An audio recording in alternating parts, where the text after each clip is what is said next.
We can talk about Megyn Kelly with this story from theindependent.co.uk. Right-wingers accuse Babylon Bee of inciting murder against Megyn Kelly with deleted pager bomb joke. Quote, this is a fun way for the Babylon Bee to call for murder, one conservative podcaster reacted to the since-deleted post. I just want to take a moment to say, we were just discussing how Antifa has been designated a foreign terrorist organization, certain Antifa cells. It's important. We're talking about what we can do to inspire young people who are currently feeling dejected. And I just want to add, we will cover this story, but I want to make sure everyone realizes I think you're all retarded. And I'll explain why. So basically the story is this. The Babylon Bee posted this. Megyn Kelly gets rid of old pager just to be safe. She then, Megyn Kelly then quoted the Babylon Bee saying, WTF Seth Dillon.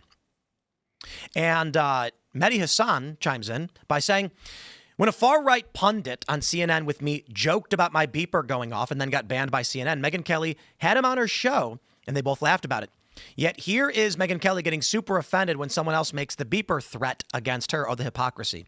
I'm going to say it again. You're all retards, okay? It's not a threat. It's a joke. And I get it. I think the joke is funny because it implies Israel kills people, and that wasn't Babylon Bee's intention. I think Babylon Bee deleted it because it's more offensive to Israel to imply they would murder an American pundit for criticizing them. Oh. But my point is, it's all just tribal hypocrisy, garbled nonsense. Mehdi Hassan's got another tweet. He says, a reminder of how funny Megyn Kelly thought the beeper comment was when it was someone else, a brown Muslim, me on the end of it, not her. Here's the clip. Mehdi Hassan leaned so far into playing the victim. He reminded me of those World Cup soccer players and their drama, pretending that they're hurt so that they can get a red card or whatever on somebody else. It was over the top. He deserves an Academy Award for the, did you just say you want me dead? You just said you want me to be killed? We got a great sponsor. It is Beam Dream. Head over to shopbeam.com, my friends, /Tim Pool and pick up your Beam Dream, your nighttime sleep blend. Helps you sleep better. I drink this stuff every night. I swear by it. It is delicious. It's got melatonin, magnesium, L-theanine. It is fantastic. And right now, you will get their early Black Friday sale, 50% off. I really do think it's fantastic. And this is legit. I do drink it every single night. My sleep improved. I didn't even know it could improve. And now for the past several months, I've been having consistently good sleep. And you guys know that I recently had a baby. So that's pretty impressive. Good stuff, Beam Dream. What is it? It's obviously the beeper thing is a reference to what Israel did to Hamas supporters and members of Hamas, where they blew up their beepers and in some cases blew up the men holding the beepers. And you were saying if you support the Palestinians, you later said you thought he said Hamas, maybe he has a beeper. That's the comment. But how do we get from that to I hope you die? I notice he didn't say, are you saying I'm a terrorist?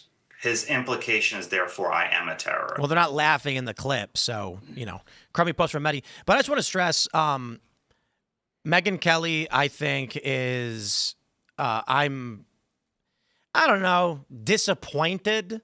I feel like she's taken a very professional media stance on a lot of things recently. I'll just come out and say it. When Ben Shapiro brought up Candace Owens and called her evil, Megyn Kelly's, well, I don't know. I mean, I wouldn't call it evil. I don't watch that stuff. Was like the wishy-washiest of responses. And then Megyn Kelly put out another video saying, I watched what Candace said, and she did not accuse Erica Kirk of being involved in the killing of Charlie.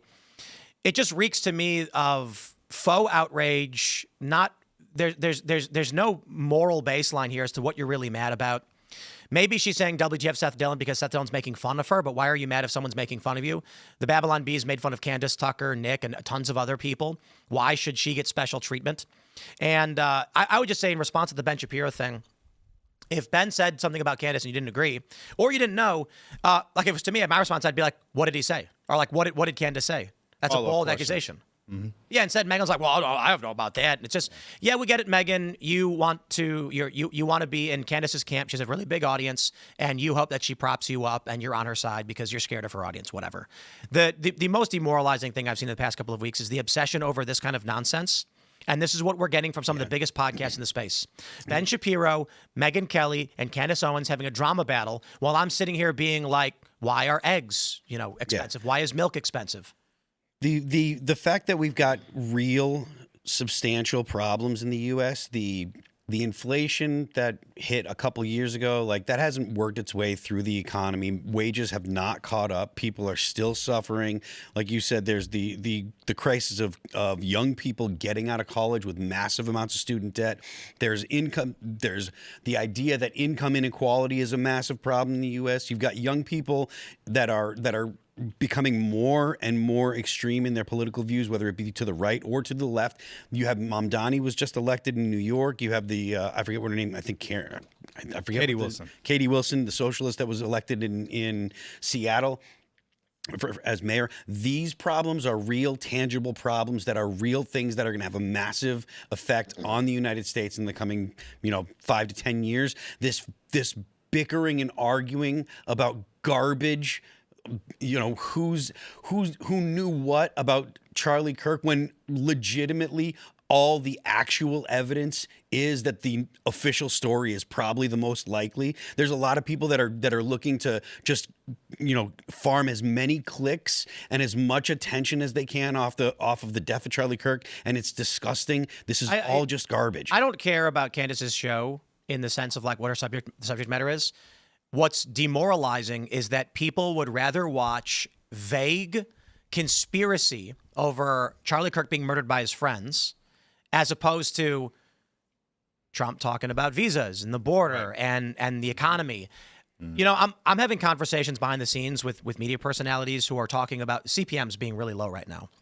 Why are ad rates low when they're supposed to be high? What's happening? And the reason why this is important is that I've mentioned this quite a bit when we're facing economic uncertainty.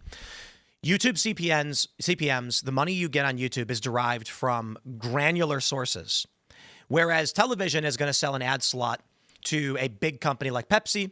Fox might do that, or they're going to do regional ads somewhat if they're doing digital. With YouTube CPMs, if I make a video and I get $1,000 from that video, that's $10 of that came from a diner in the outskirts of Omaha, and they bought $25 in ads so that people in their area watching YouTube will get an ad for their diner. So if you live in the outskirts of Omaha and you watch Timcast IRL, an ad will pop up and it'll be like, old Johnny Bill's Diner just outside of Omaha. They only buy $25 in ads. I get less than half of that. Or actually, I think, YouTube takes, you'd have to put like $16 or something. When your ad rates are going down in November, it's signaling a major economic problem is about to occur. Because this is, it's not me doing one direct sell. I can go to one company and say, give me $100,000, I'll do an ad read for you, or 4 ad reads or whatever. And they'll say yes. And then I go, hey, look at that. We sold a big ad read. But when YouTube CPMs go down and viewership is low in November, something in the economy is happening. So there's 2 things we're seeing that has people in the media space concerned. And it's that viewership for many prominent conservative personalities and political personalities in general, I'm just talking to the conservative ones, are low for November. They're supposed to be way higher now as people are staying indoors from the cold. They're not. For us, we've been relatively static. So that would indicate that you're seeing growth and collapse at the same time. So growth in spite of the downturn. When CPMs go down relative to views and views are down, it's indicating one, people are disinterested in the political landscape right now, which is largely in the Gen Z space, which is apocalyptic for Trump in the midterms, because Gen Z is about to turn 30 as we're entering the midterms. They're going to be 28, 29 years old. So this has become a principal demographic for victory for Republicans. And the CPMs going down indicate small businesses are struggling to make money and they're cutting their marketing budgets. We saw this during COVID. And then it's, yeah, but did you hear that, like, there was a bush and the bush, like, it might be a guy? And I'm like, what does the bush have to do with anything? Well, Charlie got shot in the back. And I'm like, okay, but the bush, there's a bush in front of him and there was a guy in there and it looks like a guy in camo. And I'm like, so the bullet from the front of Charlie wrapped around his neck? What the are you talking about? So you think it's desperation engagement harvesting? That's what's going on? Well, I certainly think there's a handful of things. I think if you are right now a political commentator, you better start segueing out of politics because Trump is losing this incoming generation. And so I certainly think some of that. I'm not blaming Candace for doing, female drama podcasts. That's what she's always done. From Blake Lively to Bridget McCrone to now the murder mystery of Charlie Kirk. Her whole thing has always been female-oriented drama content. And that's why she got the Stanley mug right there. That's like women waited in line for 8 hours at Starbucks to get one of those mugs. It's very much a women's show. What we're seeing from it is people care more about that than they do about what's happening politically, because many people on the younger side who we need, it's like this. Older people are dying. Younger people are aging into the political space. We need them to care. They don't care. So general interest in politics across the board is way lower than it should be for this time of year.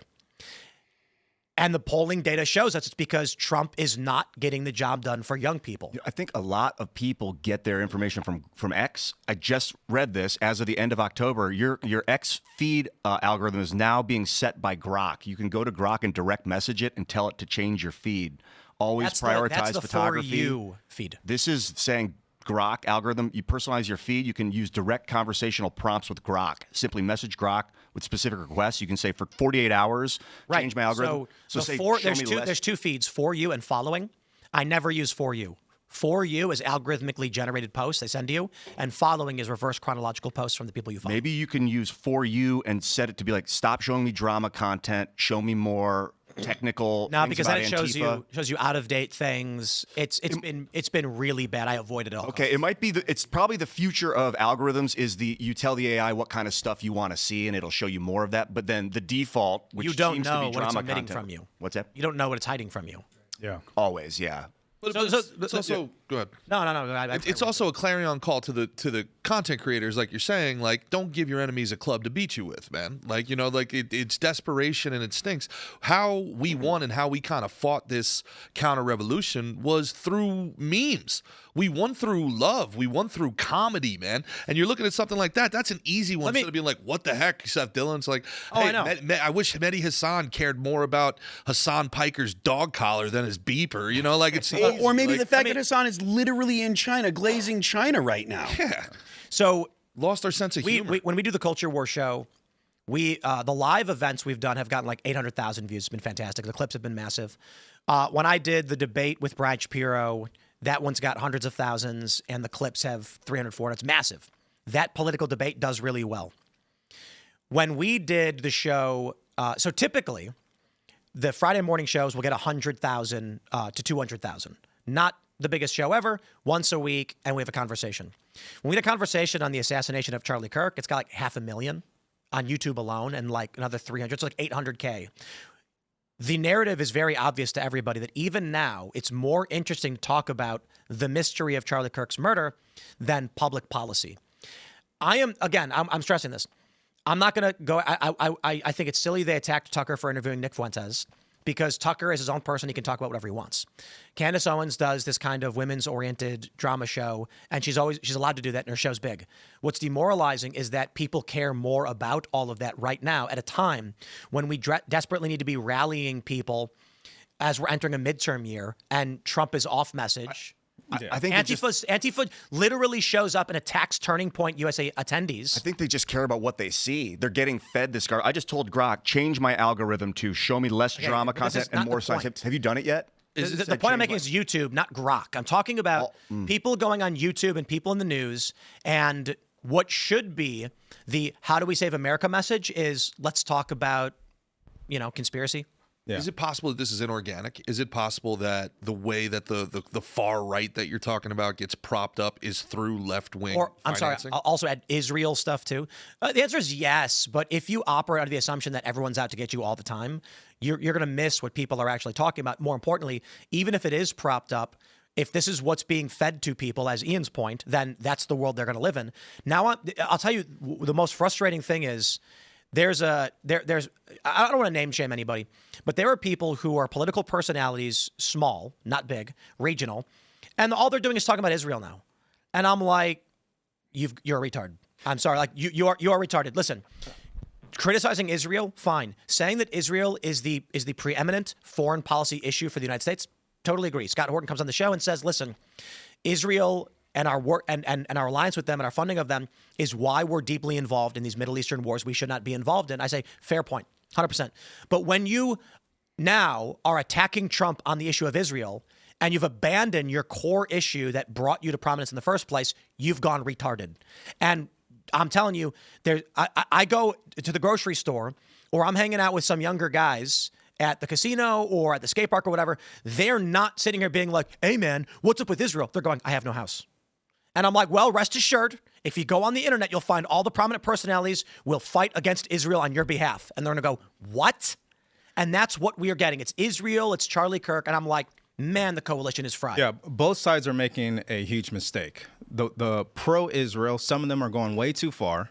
It's Israel this, why we should love Israel, why we must protect Israel, etc. And they go too far and they forget about those issues that you were just discussing. And then on the opposite side, you have anti-Israel. Everything is Israel's fault. And the problem with all of that is you're forgetting about Gen Z. Like, we're just talking about it upstairs. Mandatory trade school in every single university. Is that hard? Is that too much to ask for? Thanks for checking out this clip from Timcast IRL. Make sure to watch the show live Monday through Friday at 8 p.m. Subscribe to this channel, and we will see you all there.